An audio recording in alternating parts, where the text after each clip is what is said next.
Assalamualaikum warahmatullahi wabarakatuh. Perkenalkan, nama saya Syarani Margarita, NIM 20201531341, kelas MPI A2, dengan mata pelajaran Filsafat Umum dan dosen pengampu Pak Amiruddin SPDI MPDI. Baiklah, di sini saya akan menjelaskan dua materi. Yang pertama yaitu Sejarah Filsafat Abad Modern Al-Kindi, Al-Farabi, Ibnu Sina, Ibnu Rusyid, dan pemikirannya. Dan materi yang kedua yaitu tentang Sejarah Filsafat Abad Modern Aliran Renaissance dan Aufklärung. Dalam perkembangan filsafat dan keilmuan, tokoh-tokoh dengan pemikiran penting tidak hanya lahir dari Barat, tetapi pemikiran-pemikiran penting juga lahir dari filsuf Muslim seperti Al-Kindi, Ibnu Rusyid, Ibnu Sina, dan Al-Farabi. Pemikiran-pemikiran para filsuf Muslim tidak hanya memberikan pengaruh pada perkembangan pemikiran dan keilmuan Islam, tetapi juga memberikan pengaruh secara universal. Pemikiran-pemikiran Al-Kindi membuktikan bahwa filsafat merupakan salah satu cabang ilmu pengetahuan yang penting dipelajari oleh umat Islam. Menurut dia, agama tak hanya didasari wahyu Tuhan, tapi juga mengedepankan akal. Seperti halnya filsafat yang juga mengandalkan akal, filsafat juga membahas soal Tuhan dan agama. Al-Farabi adalah filosof Muslim. Dia meletakkan dasar-dasar filsafat Islam secara sistematis dan rinci untuk memudahkan pemahaman bagi orang setelahnya. Pemikiran filsafatnya dipengaruhi oleh pemikiran filsafat Yunani.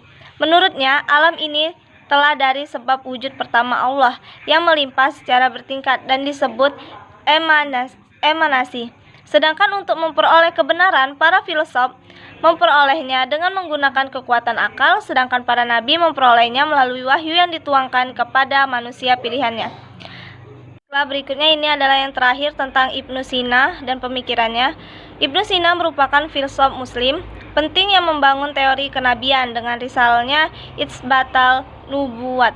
Dia menandai puncak falsafah Islam dengan pemikirannya tentang falsafah peripatetik yang dikenal sebagai Masyai, yaitu filsafat sinkretis atau sintetis dari ajaran-ajaran wahyu Islam, Aristotelianisme dan Neoplatonisme. Sebagaimana filsuf lainnya, Ibnu Sina merupakan filsuf Muslim yang oleh sebagian orang dikritis hanya sebagai duplikasi dari Helenisme atau filsafat Yunani yang tidak mencerminkan pemikiran Islam.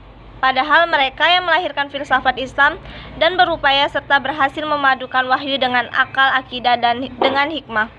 Agama dengan filsafat yang menjelaskan kepada manusia bahwa wahyu tidak bertentangan dengan akal. Ibnu Sina membuat sintetis final tentang Islam dengan filsafat Aristotelianisme dan Neoplatonisme menjadi sebuah dimensi intelektual yang permanen dalam dunia Islam dan bertahan sebagai ajaran filsafat yang hidup sampai ke pintu gerbang filsafat teosofiliminasi yang menandakan penyatuan filsafat dan spiritual secara integral. 1,5 abad setelah filsafat Masyai, ia menghantarkan Sihabuddin Suhrawardi ke filsafat iluminasi atau al-isyraq. Baiklah, berikutnya saya akan menjelaskan tentang sejarah abad modern, aliran Renaissance dan Aufklärung. Pada masa abad modern ini, pemikiran filsafat berhasil menempatkan manusia pada tempat yang sentral, pandangan kehidupan sehingga corak pemikirannya antroposentris, yaitu pemikiran filsafatnya mendasarkan pada akal, pikiran, dan juga pengalaman. Di atas telah dikemukakan bahwa munculnya Renaissance dan humanisme sebagai awal masa abad modern, di mana para ahli atau filosof menjadi pelapor perkembangan filsafat adalah para pemuka agama. Dan pemikiran filsafat masa modern ini berusaha meletakkan dasar-dasar bagi metode induksi secara modern, serta membuka sistematika yang sifatnya logis, ilmiah. Pemikiran filsafat diupayakan lebih bersifat praktis. Artinya, pemikiran filsafat lebih diarahkan pada upaya manusia agar dapat menguasai lingkungan alam dengan menggunakan berbagai pertemuan ilmiah. Baiklah, berikutnya saya akan menjelaskan tentang Renaissance adalah istilah dari bahasa Prancis. Dalam bahasa lain, renaître berarti lahir kembali atau rebirth. Istilah ini biasanya digunakan oleh sejarawan untuk menunjukkan berbagai periode. kebangkitan intelektual, khususnya yang terjadi di Eropa dan lebih khusus lagi di Italia.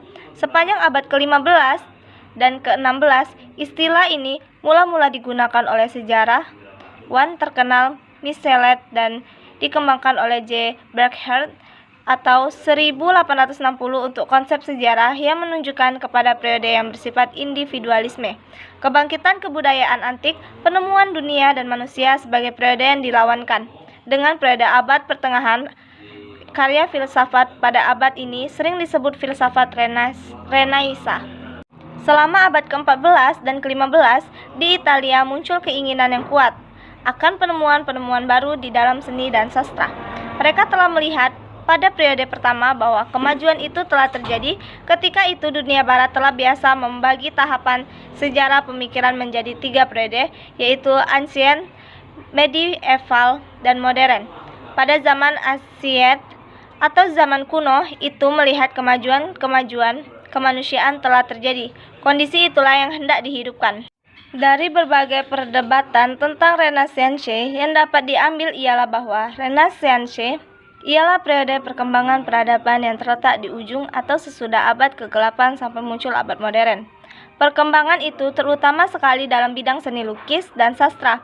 Akan tetapi, di antara perkembangan itu terjadi juga perkembangan dalam bidang filsafat. Renaissance telah menyebabkan manusia mengenali kembali dirinya, menemukan dunianya. Akibat dari sini ialah muncul penelitian-penelitian empiris yang lebih giat.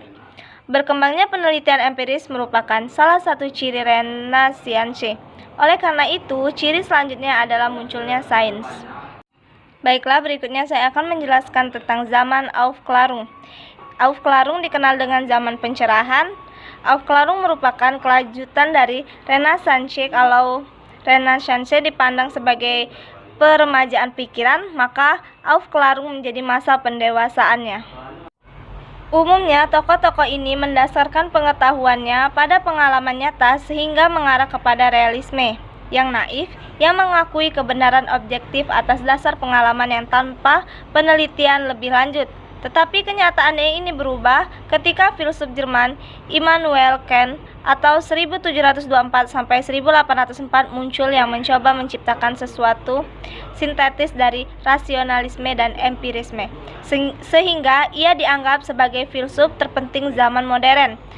Keberagaman pemikiran yang berkembang melahirkan berbagai pemahaman dan kepercayaan masing-masing, mula membentuknya menjadi semacam paradigma yang diakui dan diterima oleh sebuah kelompok.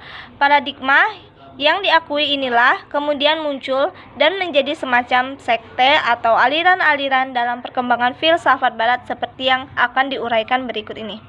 Yang pertama yaitu rasionalisme, nuansa pemikiran yang berkembang dalam zaman Renaissance atau Aufklärung membawa ciri khas yang berbeda. Ini terlihat melalui 2 aliran besar yang menjadi titik tolak munculnya berbagai macam aliran lain dalam perkembangan pemikiran filsafat selanjutnya.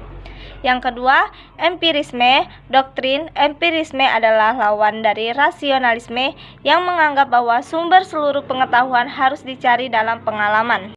Yang ketiga yaitu Kantianisme. Sejarah filsafat adalah sejarah pertarungan akal dan hati atau iman dalam berebut dominasi dan mengendalikan jalan hidup manusia. Kadang-kadang akal yang menang, tetapi di waktu lain iman yang menang mutlak, dan keduanya membahayakan manusia. Dan yang keempat yaitu idealisme. Idealisme mempunyai argumen epistemologi tersendiri. Oleh karena itu, tokoh-tokoh teisme yang mengajarkan bahwa materi tergantung pada spirit atau roh, argumen yang diajukan bahwa objek-objek fisik pada akhirnya adalah ciptaan Tuhan. Argumen orang-orang idealis mengatakan bahwa objek-objek fisik tidak dapat dipahami terlepas dari spirit. Berikutnya yaitu positivisme. Pada dasarnya, positivisme bukanlah suatu aliran yang berdiri sendiri. Ia hanya menyempurnakan empirisme dan rasionalisme yang bekerja sama. Artinya ia menyempurnakan metode ilmiah dengan memasukkan perlunya eksperimen dan ukuran-ukurannya.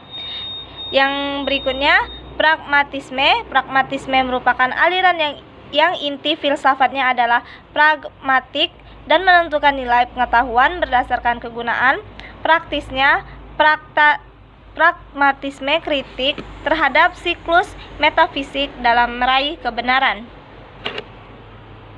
Berikutnya fenomenologi. Ahli fenomenologi yang pertama dan penting adalah Edmund Husserl atau 1859 sampai 1938 yang memulai karir filsafatnya dengan suatu buku tentang dasar-dasar ilmu hitung yang sekarang terutama terkenal dengan kritik Freud yang sangat kejam terhadapnya.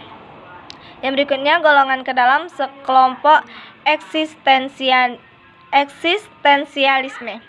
Dan yang terakhir, eksistensialisme adalah aliran pemikiran yang menekankan bahwa sesuatu itu ada dengan esensi, yang menekankan keapaan sesuatu lebih jauh. Eksistensi adalah kesempurnaan, dengan kesempurnaan sesuatu menjadi suatu eksistin. Baiklah, sekian penjelasan dari saya. Saya akhiri. Wassalamualaikum warahmatullahi wabarakatuh.